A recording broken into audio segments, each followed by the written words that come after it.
छोरीलाई मानचित्र पढाउँदा कवि विजय मल्ल। नमस्कार अनि स्वागत छ यस युट्युब च्यानलमा। यस च्यानलमा मैले आज कवि विजय मल्लको छोरीलाई मानचित्र पढाउँदा कविताको विश्लेषण लिएर आएको छु। विजय मल्ल स्वच्छन्दतावादी प्रगतिवादी धाराका कवि हुन्। उनले कविताको साथसाथै कथा, उपन्यास, नाटक तथा एकाङ्कीको क्षेत्रमा पनि कलम चलाएका छन्। उनका कवितामा शोषण, उत्पीडन र क्रान्ति चेतना समेटिएका हुन्छन्।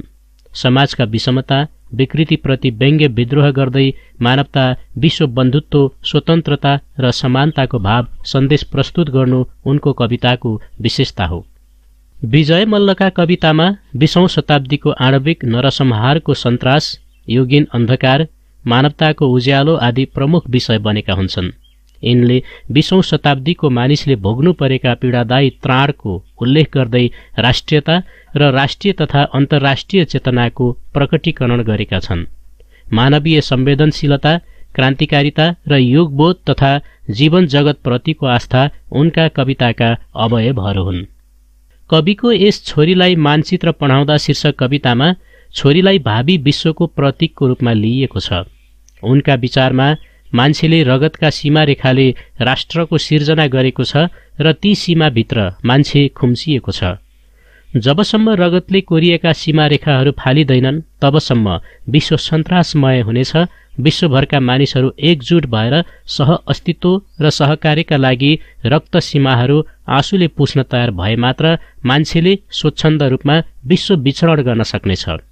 मान्छेले रगतको बलिदानी गरेर भारत, पाकिस्तान, जर्मनी, इङ्ल्यान्ड, रुस, जापान, अमेरिका जस्ता विभिन्न टुक्रा पारेको छ र विश्व बन्धुत्व र सहअस्तित्व पनि टुक्रिएको छ।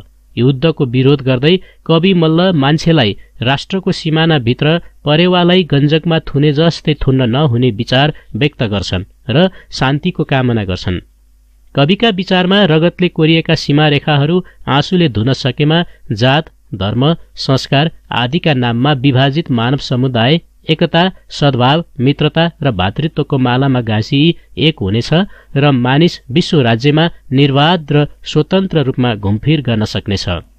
आर्य, हप्सी, मंगोल, द्रविड आदिका नाममा विभाजन रहन्जेल संकट, विभीषिका, होडबाजी, युद्ध, दासता, औपनिवेशिकता आदि हट्न सक्दैन। आत्मीयता, एकता, सहअस्तित्व र बन्धुत्वले मात्र मान्छेलाई निराशा र नियन्त्रणको घेरा तोडेर प्रगति, आशा, सन्तुष्टि, शान्ति, स्वतन्त्रता र मानवतासम्म पुर्याउन सक्छ भन्ने भाव यस कवितामा प्रस्तुत गरिएको छ। कवि कल्पनाकी छोरीले कुनै दिन रगतको सीमा भेट्टाउने छैनन् भन्ने कविताको उपसंहारले युद्धको सन्तासको अन्त्यको अपेक्षा गरेको छ।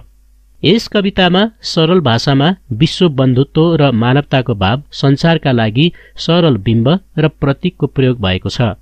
कविताको अन्तर्लयात्मकताले विश्वबोधको मार्मिकतालाई सम्प्रेषणीय बनाउन सहयोग गरेको छ। यस कवितामा भावनामय रूपमा मान्छेलाई सोच्न र मानवीय कर्तव्यतिर निस्वार्थ रूपमा लाग्न अभिप्रेरित गरेको छ। कवि विजय मल्ल र छोरीलाई मानचित्र पढाउँदा कविता। रातो रगतले कोरिएको साथ छ खेतमा डिल लाए झैं, हेर हरेक राष्ट्रका फाँटमा। यो हो भारत, यो हो पाकिस्तान, हिन्दू मुसलमानको रगतले मुछिएको यही हो रेखा महान। यो जर्मनी, यो इङ्ल्यान्ड, यो रुस, यो जापान, अणु बमले खाएको। हेर नागासाकी, हिरोसिमा, हिटलरको भूतले सताएको यही हो युरोप कंकाल। यही हो अमेरिका, डालरको देश, अणु बमको निर्माता, शान्तिको सन्देश। जता हेर रातो रगतले लाएको छ घेरा, परेवालाई गञ्जकमा बन्द गरे झैं। मानिस छन् बन्दी यस खोरमा, मेरी छोरी कुनै दिन त्यस्तो आउला। जब सबले मिलेर हातमा हात गाँसेर अङ्कमालमा बाँधिएर हप्सी, आर्य, मंगोल, पोलिनेसियन, द्रविड, कोल सबले पुस्नेछन् आँखाको प्याला घोप्ट्याएर आँसुले त्यो रक्त रेखा। अनि धेरै कालपछि मेरी छोरी कुनै दिन त्यस्तो आउला। त्यो रातो रेखा खोजे पनि तिमी पाउने छैनौ त्यहाँ। कुनै दिन त्यस्तो आउला, त्यो रातो रेखा खोजे पनि तिमी पाउने छैनौ त्यहाँ।